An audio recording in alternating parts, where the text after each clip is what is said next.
വലൈക്കും വറഹ്മത്തുള്ള. ആലിമു ഖുറൈശ് 11ാമത്തെ പാഠം. ഈ യൂണിറ്റിൽ ദുറൂസിൽ 4 പാഠമാണ് അതിപ്രധാനപ്പെട്ടത്. ഒന്ന് നമ്മുടെ അബു ഹനീഫ ഇമാമ്, 2 മാലിക്കി ഇമാമ്, 3ാമത്തെ ആളാണ് ഷാഫി ഇമാമ്, 4ാമത്തത് ഹംബലി ഇമാം.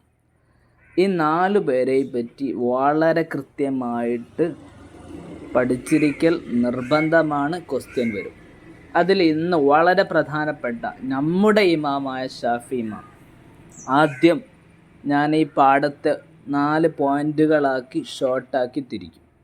ഷാഫി ഇമാമിൻ്റെ പാഠം നിങ്ങൾ ആലിം ഖുറൈശ് ഷാഫി ഇമാം എന്നവിടെ എഴുതി വെക്കുക. എന്നിട്ട് ഷാഫി ഇമാമിൻ്റെ ഒരു കുട്ടിക്കാലം, അവിടുത്തെ ഉപ്പ ഉമ്മ. ഉപ്പയുടെ പേര് ഇദ്രീസ്, ഉമ്മയുടെ പേര് ഫാത്തിമ. മുഹമ്മദ് ബിൻ ഇദ്രീസ് ഷാഫി ഇമാമിൻ്റെ പേര്. ഷാഫി ഇമാമ് മുഹമ്മദ് ഇദ്രീസ് ബിൻ ഷാഫി എന്നാണ് പേര്. ഇനി ഷാഫി ഇമാമ് 150 ഹിജ്റ 150 ഫലസ്തീനിലെ ഗസയിൽ, ഗസ എന്നാണ് പറയല്ലേ, ഗസ മലയാളത്തിൽ പറയാണ് ഗസയിൽ, ഇന്നത്തെ പ്രശ്ന കലുഷിതമായ ആ പ്രദേശത്താണ് ജനിക്കുന്നത്. ഒരു പോയിൻ്റായി. ചെറുപ്പത്തിൽ തന്നെ ഉപ്പ മരണപ്പെട്ടു. 2 വയസ്സുള്ളപ്പോൾ എന്ത് ചെയ്തു? അദ്ദേഹം മക്കയിലേക്ക് പോവുകയാണ്. ഷാഫി ഇമാം മക്കയിൽ പോവുകയാണ്. 7ാം വയസ്സിൽ, ഇപ്പോൾ ഓരോ പോയിൻ്റ് കിട്ടി. 2ാം വയസ്സിൽ മക്കയിൽ പോയി. 7ാം വയസ്സിൽ നെയ്ത് ഖുർആൻ മനഃപ്പാഠമാക്കി. 10ാം വയസ്സിൽ മാലിക് ഇമാമിൻ്റെ മുവത്ത മനഃപ്പാഠമാക്കി. 13ാമത്തെ വയസ്സിൽ മാലിക് ഇമാമിൻ്റെ ശിഷ്യത്വം കിട്ടാൻ, മാലിക് ഇമാമിൻ്റെ ക്ലാസ്സിൽ പങ്കെടുക്കാൻ മദീനയിലേക്ക് പോയി. ഇനി 15ാമത്തെ വയസ്സിൽ എന്തു കിട്ടി? ഫത്വ കൊടുക്കാനുള്ള അധികാരം ലഭിച്ചു. ഇതാണ് ഷാഫി ഇമാമിൻ്റെ ഒരു കുട്ടിക്കാലം. ഓക്കെ, ഇങ്ങനെയാണ് നമ്മൾ പഠിക്കേണ്ടത്. അപ്പോൾ കുട്ടിക്കാലത്തുള്ള 15 വയസ്സ് വരെ നടന്ന സംഭവങ്ങൾ എന്തൊക്കെ? ഇനി പറയുന്ന യാത്രകൾ, ഒരുപാട് യാത്രകൾ ചെയ്തു അറിവ് പഠിക്കാൻ വേണ്ടി. മക്ക, മദീന, യമന്, ഇറാഖ്, അറേബ്യൻ കൺട്രിയിൽ എവിടെയൊക്കെയാണോ അറിവ് പഠിക്കുന്ന കേന്ദ്രങ്ങളുള്ളത് അവിടെയൊക്കെ പോയിട്ടുണ്ട്. ഇനി ഒരിക്കൽ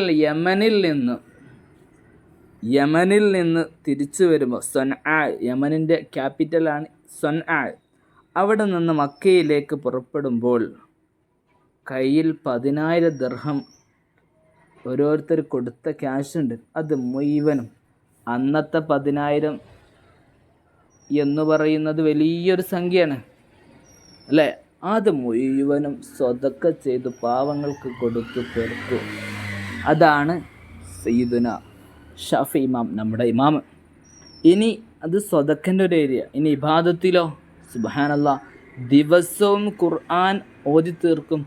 റമളാൻ ആയാൽ, ഖുർആൻ്റെ മാസമായ റമളാൻ എത്തിക്കഴിഞ്ഞാൽ 2 ഖത്തം ഖുർആൻ മുഴുവൻ ഒരു ദിവസം ഓതി തീർക്കും അല്ലേ? ഇനിയോ രാത്രിയോ, അവിടുത്തെ ശിഷ്യനായ റബീ ബിൻ സുലൈമാൻ പറയുന്നു, രാത്രി ഷാഫി ഇമാമിൻ്റെ രാത്രിയുള്ള ജീവിതകാലം 3 തരംതിരിക്കും അല്ലേ? രാത്രിയെ 4 മണിക്കൂറായി വിഭജിച്ച് ഒരു 12 മണിക്കൂർ രാത്രി ഉണ്ടെങ്കിൽ ആദ്യത്തെ 4 മണിക്കൂർ പഠനം തന്നെ, എല്ലാ ഹദീസുകളും പഠിക്കുന്നു. പിന്നത്തെ 4 മണിക്കൂർ നിസ്കാരം, ഇന്നത്തെ 4 മണിക്കൂർ ഉറങ്ങുന്നു. പിന്നത്തെ 4 മണിക്കൂർ നിസ്കരിക്കുന്നു. ഇങ്ങനെ രാത്രിയും പകലും ഇബാദത്തിലായി കഴിച്ചു കൂട്ടിയവർ 200ഓളം ഗ്രന്ഥങ്ങൾ എഴുതിയിട്ടുണ്ട്. എത്ര ഗ്രന്ഥങ്ങൾ എഴുതിയിട്ടുണ്ട്? 200ഓളം ഗ്രന്ഥങ്ങൾ എഴുതിയിട്ടുണ്ട്. അങ്ങനത്തെ മഹാനാണ് ഷാഫി ഇമാം. ഓക്കെ, യമൻ എന്ന് പറയുന്ന സ്ഥലം ഇതാണ്, കാണാം കേട്ടോ. ഓക്കെ, ഇത്രയും വലിയ പണ്ഡിതനാണ് നമ്മുടെ ഷാഫി ഇമാം. ഷാഫി ഇമാമിൻ്റെ ശിഷ്യന്മാരാണ് അഹ്മദ് ബിൻ ഹംബൽ റളിയല്ലാഹു അൻഹു, റബീ ബിൻ സുലൈമാൻ, ഇമാം യൂസുഫ് ബുവൈത്തി, ഇമാം ഇസ്മായിൽ മുസ്നി. 4 പേര് ഷാഫി ഇമാമിൻ്റെ ശിഷ്യന്മാരാണ്. ഇമാം ഷാഫി 2ാം നൂറ്റാണ്ടിലെ മുജദ്ദിദാണ്, ഏറ്റവും ടോപ്പ് പണ്ഡിതനാണെന്ന് ഇമാം അഹ്മദ് ബിൻ ഹംബൽ തങ്ങൾ പറയുന്നുണ്ട്. ഹിജ്റ 199 അദ്ദേഹം ഈജിപ്തിലേക്ക് പോയി. അവിടെ വെച്ച് ധാരാളം ശിഷ്യന്മാർ പഠിക്കാൻ വന്നു. അങ്ങനെ ഖുർആൻ്റെയും ഹദീസിൻ്റെയൊക്കെ വെളിച്ചത്തിൽ ഷാഫി മദ്ഹബ് ഉണ്ടാക്കി. Hijaz, Egypt, Indonesia, Malaysia, Jordan, ഫലസ്തീൻ, ഫിലിപ്പീൻ, സൊമാലിയ, യമൻ എന്ന് തുടങ്ങി ലോകത്തിൻ്റെ മുഴുവൻ ഭാഗങ്ങളിലും ഷാഫി മദ്ഹബുണ്ട്.